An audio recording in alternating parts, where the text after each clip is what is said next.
Hello guys, today we are going to study about Hardy-Weinberg principle, and this topic is taken from chapter 7 evolution, and this is for class 12 students. So let us see what this Hardy-Weinberg principle is. देखिए, हमने previous class में हमने समझा कि किस तरीके से evolution हुआ और कैसे कैसे उसके बारे में अलग अलग पॉइंट ऑफ व्यूज आए, राइट, अलग अलग टाइम पे, और डार्विन ने और यूवी डिब्रीज ने उसमें किस तरीके से थोड़ा डिफरेंशिएशन नजर शो किया।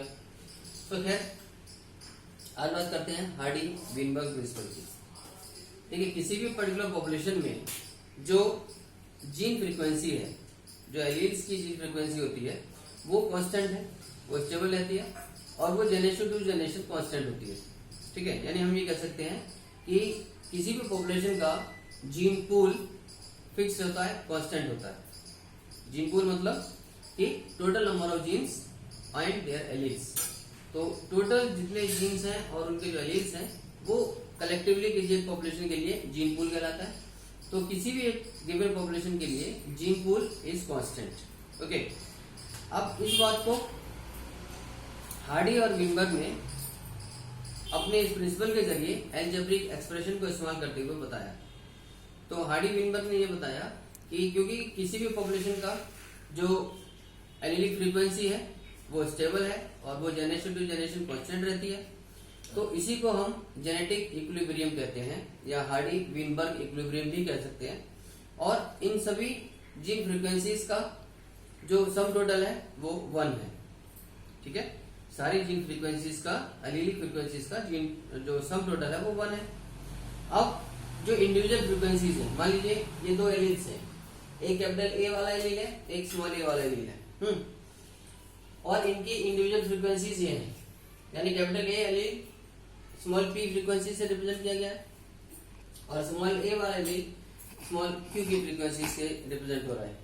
तो अगर किसी ऑर्गेनिज्म में, एक डिप्लॉयड ऑर्गेनिज्म के अंदर अगर हमें इनकी प्रोबेबिलिटी देखनी है, आपने मेंडेलियन लॉज ऑफ इनहेरिटेंस पढ़े हैं, आप F1 जनरेशन का मोनोहाइब्रिड क्रॉस को जरा इमेजिन कीजिए।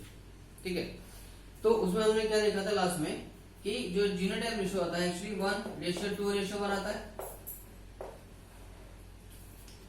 मेंडल के मोनोहाइब्रिड क्रॉस में फर्स्ट लॉ वाला जो जीनोटाइप रेशियो है F2 जनरेशन का, है ना, 1:2:1। अब इस आधार पे आप उसको कनेक्ट करने की कोशिश कीजिए। देखिए, तो अगर किसी डिप्लॉयड ऑर्गेनिज्म में, डिप्लॉयड इंडिविजुअल के केस में हम बात करते हैं, तो कैपिटल ए और कैपिटल ए यानी इन दोनों ही कैपिटल ए वाले एलील्स का क्रोमोसोम के पेयर में, यानी दोनों क्रोमोसोम्स के ऊपर पी फ्रीक्वेंसी के साथ अपीयर होने के चांसेस, उसकी प्रोबेबिलिटी कितनी है, 1 पार्ट। दैट इज अगर दोनों जगह ए है तो यहाँ दोनों जगह फ्रीक्वेंसी में पी भी आ रहा है, यानी पी स्क्वायर होगा। ठीक है, इसी तरीके से स्मॉल ए वाले एलील्स के लिए अगर ये दोनों क्रोमोसोम्स में मौजूद है क्यू फ्रीक्वेंसीज के साथ, तो उसकी प्रोबेबिलिटी क्यू इंटू क्यू, यानी ये क्यू स्क्वायर होना। क्लियर, हम ये कह सकते हैं कि जैसे ये वाली केस, ठीक है, ये केस और ये वाला case purely dominant, purely recessive, right.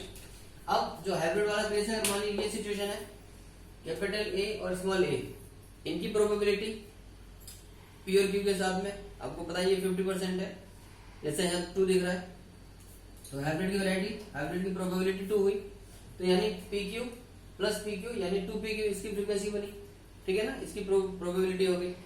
तो ये जब हम देखते हैं p square plus 2p q plus q square equal to 1, क्योंकि अभी हमने बताया कि जो टोटल जीन्स है, जो टोटल जीन पूल है, उसकी जो सम टोटल है वो दैट इज एलीलिक फ्रीक्वेंसी का सारा टोटल कितना है, 1 है। तो ये हमारा एक बाइनोमियल एक्सपेंशन बनता है। ठीक है ना, अब बाइनोमियल एक्सपेंशन किस चीज का, ये p प्लस क्यू का होल स्क्वायर, आप जानते हैं अच्छी तरह। तो p प्लस क्यू का होल स्क्वायर के रूप में ये हमें क्या नजर आता है, p square plus 2p q plus q square equal to 1। तो अब जब इस फ्रीक्वेंसीज को इस कैलकुलेशन के हिसाब से जब मेजर किया गया, तो उसमें जो एक्सपेक्टेड रिजल्ट से जहां डिस्ट्रैक्शन मिला, जहां डेविएशन नजर आया, तो जब एक्सपेक्टेड रिजल्ट से जो डेविएशन है, जो डिस्टरबेंस है, वो ये बताता है कि उस ऑर्गेनिज्म में, उस पॉपुलेशन में कितना इवोल्यूशनरी चेंज है, यानी इवोल्यूशन किस एक्सटेंट तक, किस हद तक हुआ है। ठीक है, देखिए जो एक्चुअली हमारा माइक्रोबियल एक्सपेरिमेंट्स है उसमें आपने देखा कई केसेस में। अब जो वेरिएशंस है, वेरिएशंस एक्चुअली चाहे म्यूटेशंस की वजह से हो, चाहे वेरिएशन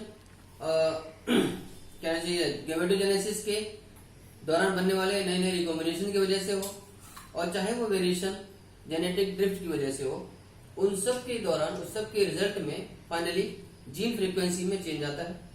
ठीक है ना, और जीन फ्रीक्वेंसीज के चेंज आने की वजह से वो बाद में एक नई स्पीसीज के रूप में फर्दर अगर कंटिन्यू करता है वो, तो वो जेनेरेशन टू जेनेरेशन एक्यूमुलेट होने के बाद फिर finally that causes a new species. Okay, तो जो हार्डी विनबर्ग इक्विलिब्रियम है, इस हार्डी विनबर्ग इक्विलिब्रियम को अफेक्ट करने वाले 5 फैक्टर्स होते हैं, यानी ये इन 5 फैक्टर्स से अफेक्ट होता है इक्विलिब्रियम। इक्विलिब्रियम अफेक्ट होने का मतलब उसमें डिस्टर्बेंस आ रहा है, और डिस्टर्बेंस आने का मतलब उसमें डिस्ट्रक्शन है, यानी उसमें चेंज है, उसमें इवोल्यूशनरी चेंजेस नजर आते हैं, उसमें इवोल्यूशन का एक्सटेंट समझ में आता है।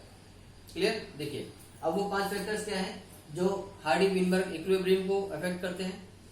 जीन फ्लो, या जिसको हम जीन माइग्रेशन भी कह सकते हैं शॉर्ट, फिर genetic drift, third mutation, next genetic recombination, and finally natural selection. ठीक है, तो ये 5 फैक्टर्स हैं। आपको पता है कि जीन माइग्रेशन मीन्स, देखिए जब किसी पर्टिकुलर एरिया में रहने वाले लोगों की कोई पॉपुलेशन है या ऑर्गेनिज्म की कोई पॉपुलेशन है, अगर किसी तरीके से वो माइग्रेट कर जाते हैं किसी और दूसरे स्थान पर, जहां से उनका पिछली वाली स्पीसीज से, पिछली वाली ऑर्गेनिज्म से जो मेलजोल है, जो कनेक्शन है, वो डिटैच हो जाता है, कट ऑफ हो जाता है, तो वो जो ऑर्गेनिज्म जो माइग्रेट किए हैं उनका वहां उस पर्टिकुलर क्लाइमेट में, उस पर्टिकुलर हैबिटेट के आसपास ही रहने वाले ऑर्गेनिज्म के साथ उनका इंटरेक्शन बढ़ेगा, उनके बीच में वहां मीटिंग भी होगी। ठीक है, तो इस वजह से हम ये कह सकते हैं कि ग्रेजुअली जो माइग्रेटेड ऑर्गेनिज्म की जो पॉपुलेशन वहां पहुंची है, वो उनके जीन्स की फ्रीक्वेंसीज में नए नए एलील्स, नए नए जीन्स ऐड होंगे because of interaction with the local organism of that particular area, है ना। तो उस एरिया के जो लोकल ऑर्गेनिज्म है उनके साथ उनका इंटरेक्शन बढ़ेगा, उनके साथ उनकी मीटिंग होगी, और उस मीटिंग की वजह से उनके जो जीन स्ट्रक्चर्स में, जीन फ्रीक्वेंसीज में वहां बदलाव आएगा, है ना। तो धीरे धीरे अगर वो एडवांटेजेस है, अगर वो धीरे धीरे एक्यूमुलेशन होता चला जा रहा है उस फीचर्स का, नए नए एलील्स का, नए नए जीन्स का, तो फाइनली हम क्या देखेंगे कि वहां उनकी जो जीन्स हैं, जिनका जो फ्रीक्वेंसी है, उसमें काफी हद तक एक बड़ा ड्रास्टिक चेंज आ चुका होगा कुछ जनरेशंस के बाद, राइट। तो इसके वजह से वो जीन फ्लो भी हो सकता है, यानी उन नए ऑर्गेनिज्म में, नए पॉपुलेशंस में जो जीन का स्ट्रक्चर है वो एंटायरली डिफरेंट हो जाएगा, जिसको कि हम जेनेटिक ड्रिफ्ट भी कह सकते हैं। यानी जब ये बाई चांस हो रहा है, नेचुरली हो रहा है, ये इस तरीके का ड्रास्टिक चेंज पूरे के पूरे जीन फ्रीक्वेंसी में, पूरे के पूरे जीन लेवल में, जीन कंपोजिशन में, तो ये ड्रास्टिक जेनेटिक ड्रिफ्ट कहलाएगा। तो म्यूटेशंस भी बेसिकली वही चीज है। जब म्यूटेशंस एक लार्ज स्केल पे होते हैं तो उसकी वजह से जो फीचर्स हैं, जो फिनोटाइप है, वो पूरी तरीके से डिफरेंट होता चला जाता है, और फाइनली ये जो ऑर्गेनिज्म्स हैं ये पूरी तरीके से अपने जो प्री एग्जिस्टिंग या जो अपनी जो ओल्ड पॉपुलेशन वाले जो एंसेस्टर्स थे, जो पॉपुलेशन थी, उससे ये एंटायरली डिफरेंट हो जाते हैं, और एक नई कॉलोनी के रूप में, एक नए ऑर्गेनिज्म के रूप में, एक नई स्पीसीज के रूप में सर्वाइव करते हैं।